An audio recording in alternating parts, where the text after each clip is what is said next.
All right. Hello, YouTube. Welcome back to my channel. For those of you who don't know me, I am Cryptic Coil, and in today's video, I'm gonna do another book haul. I already know that someone's gonna say something about the shirt. I got the shoes to match.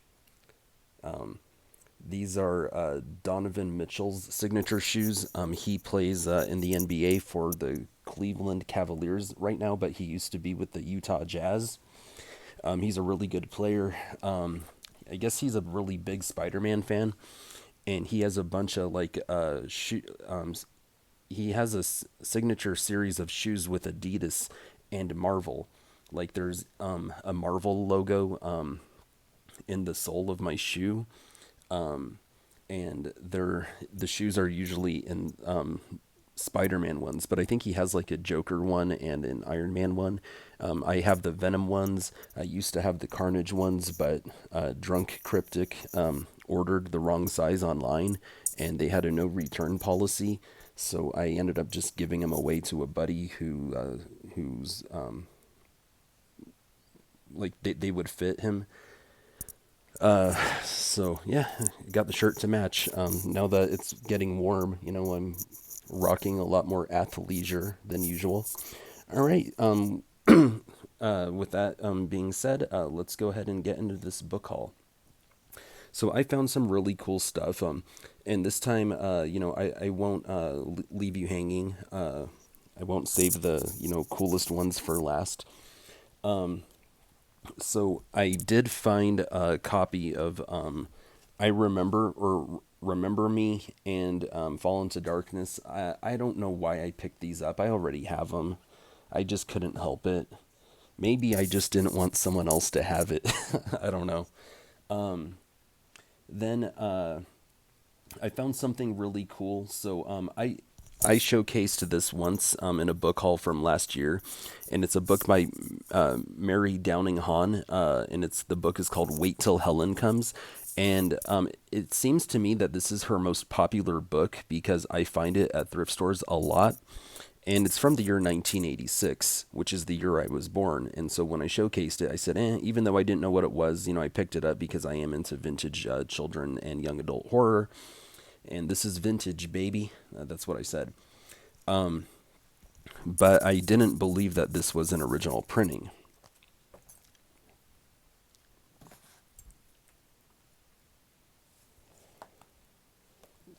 Then I found this. Okay, that looks vintage. Wait till Helen comes. So now I have a vintage and a modern copy, and this will be my collector's copy. So that's really cool.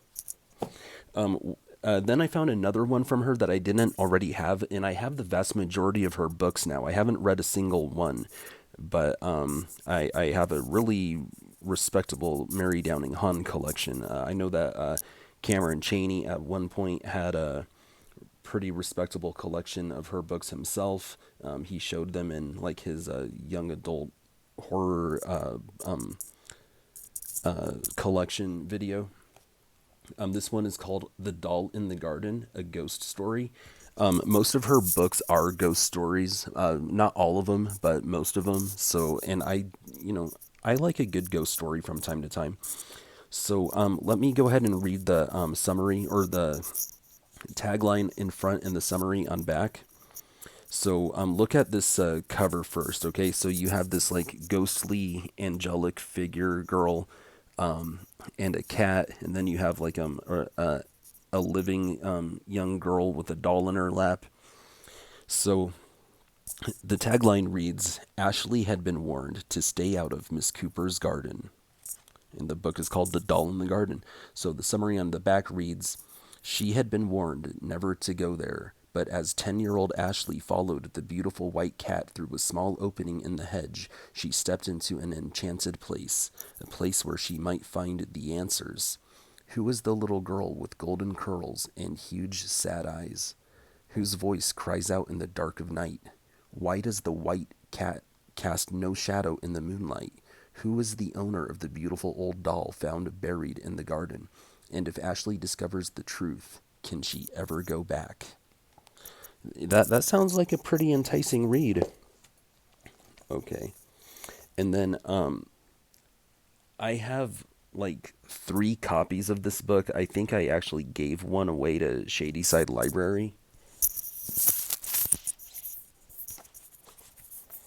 I picked up the Pike River Phantom again, and the reason why is because it's in perfect condition. The last copy that I found has paint obscuring the summary on back. This one doesn't, and it's in perfect condition. I mean, great spine. The cover's not beat up. Perfectly holding onto all the pages. Some dude named John wrote his name in it. But other than that, it's in great condition. This was exciting because I don't know if I already have this one or not. I don't think I do. I've been buying up point horror books on eBay lately because it's rare for me to find them in the wild. And so I have a Diane Ho book called The Accident, and it's in decent condition. The cover's a little bit beat up, but it's got a good healthy spine. Some girl named Shannon Miller wrote her phone number in the book. Okay. Think I should give her a call.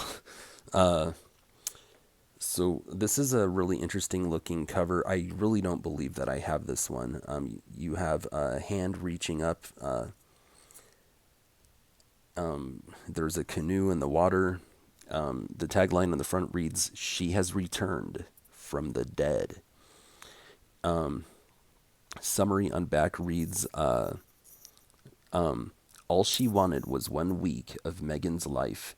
She appears in Megan's mirror one day, nothing more than a wispy, shadowy plume glowing with an eerie light. Her voice is faint and hollow, like a distant echo, the voice of a young girl. Strangest of all is her request. I beg you to trade places with me, Megan, for just 1 week. Let me live again. Megan is overcome with fear, yet she is drawn to the shadow in the mirror, unable to look away. Fascinated by the oddly soothing voice, she listens to a tale of a horrible accident many years before, a tale she would never forget. Gradually, Megan begins to realize that she has no choice. As terrified as she is, she knows she must make the trade. That sounds pretty dope. Like, I'm down to read that one. Okay, so that was really cool. So I have a thing for like haunted dolls, like in the Goosebumps series, Night of the Living Dummy. I mean, I was always a big fan of those. Chucky. So and it's actually funny because there's this, and I don't know if I've told the story on my channel before, and if I have, please forgive me for being repetitive. But there's this evolutionary biologist named Richard Dawkins, and he's debated like religious people before, and he does not subscribe to anything supernatural. But despite being like a totally logical, rational guy who only believes in science, and he's an empiricist, he admits that he doesn't care to stay overnight in places that have a reputation for being haunted. And I'm the same way as far as like being an empiricist goes, and not believing in anything supernatural. But I do kind of have a fear of like the possibility that like dolls could be haunted. It's just that's my irrational fear. I don't know if I would. I don't think I'd be afraid to stay the night somewhere that has a reputation for being haunted, though, because I just wouldn't believe it. So this one is called the I think it might be a series called Hauntings, and this one is called The Doll Graveyard. Great name, great title, great cover. Look at those creepy dolls. Look, the haunted house. It's probably like sunset. I mean, that is a great looking cover, and I'm pretty sure this thing is not vintage, but that's okay. It looks like it could be a fun read. It came out in the year 2014, so it's definitely not vintage. But there's no tagline in the front. Let's read the summary on the back. The house at Cinder Creek hides many secrets. Shelby and Brian Tate have heard heated voices crying out in the night. They've noticed the unsettling way things move around on their own. But the most chilling thing about their new home is the cemetery someone's built out back. The graves are tiny, only big enough for dolls, and the dolls won't stay buried. Soon Shelby is learning all about them. Betsy Ann's angelic appearance hides a raging fire behind her eyes, while baby Daisy changes faces as quickly as she changes moods. And Miss Amelia's cracked porcelain skin and twisted lips only hint at the pain she once endured at the hands of a very angry girl. If Shelby uh, if Shelby can help the dolls find peace, she and her family might actually find some happiness at Cinder Creek. But if she can't, the dolls will have their revenge. Whoa, that sounds pretty dope. All right. Um, so I found a Goosebumps book today, and I'm really happy because I don't have this one in my collection. So it's actually nice that now I have it. I'm not missing very many. I'm missing some of the later ones, like The Haunted School. I found a copy on eBay going for like $20 or something, which isn't bad. I mean, I got $20. So I'll probably pull the trigger on that one soon. But that's one that I'm missing. But I'm not missing very many anymore. In large part, thanks to Shadyside Library. Speaking of Shadyside Library, hey man, I went ahead and picked it up anyway. So I hit Shadyside Library up on Instagram earlier. And the reason why is because I was out thrifting, making the rounds today, uh, trying to find some of these books. And I encountered Fear Street Seniors #4 out in the wild today. The cover's, kind of torn a little bit. It's a little bit beat up. But I already had this one, so I didn't really need it. And so I asked Shadyside Library if he needed it. And I went ahead and picked it up anyway. And then right when I left, and I had already paid for it, that's when he hit me back and he was like, nah, man, I actually have numbers 4 and 5 already, but thank you. And he thought it was wild that I found this out in the wild. Most of my seniors I bought on eBay. I've only picked up like one or two maybe out in the wild. So this is really rare, and it was just sitting there for sale for like $1.79 at Savers. All right. I found another cool R.L. Stein book because I only have a small collection of the Nightmare Room books. I think I have #1 and #8. This is #2, and it's called Locker 13. And that is a great cover. I like the use of purple and copper. I think that looks really cool. I like the skull on the coffin, and it's called lock. Oh, it's not a coffin. It's a locker that looks like a coffin, and says Locker #13. See, in TV shows, like I grew up, like every time I see kids like with lockers in middle school or high school, they're always like full length lockers. But and I grew up in 4 different U.S. states, and at every school I ever went to, it was either like half-sized lockers or third-sized lockers. And then at my work, we have a locker room, and it's thirds or it's there's top and bottom lockers, so they're half-sized. I'm like, why do I always see these like long lockers? I don't think they really exist. I think that they're just like real in TV. Um, so there's no tagline on the front. Let's read the summary on back because I'm curious about this one. Um, You hold in your hand the key to a shadow world of shivers and screams. Take a step away from the safe, comfortable world you know. Unlock the door to terror. There's always room for one more in the Nightmare Room.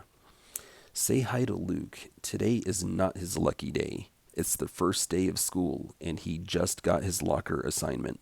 Locker 13.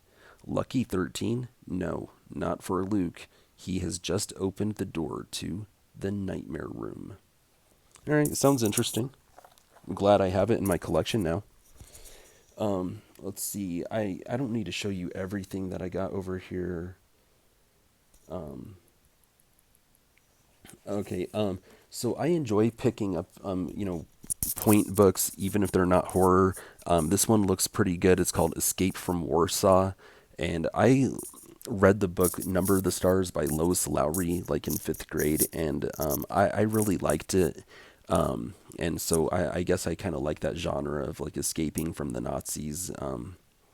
And this one is one of those types of books, and it's called Escape from Warsaw. And you can see there's a family. It looks like it.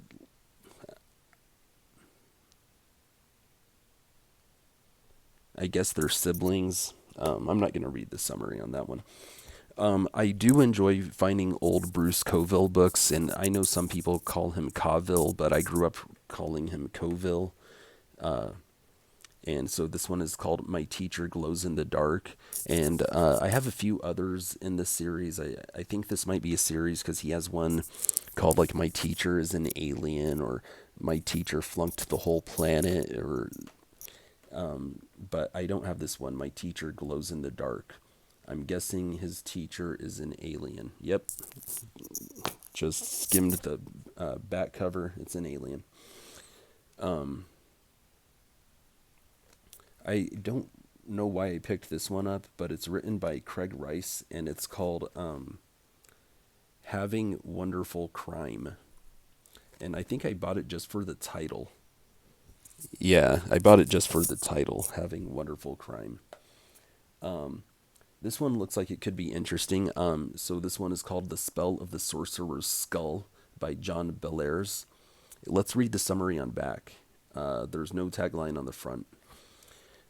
Johnny faces the forces of darkness. When Johnny Dixon and his friend Professor Childermass discover an old heirloom clock, the terror begins.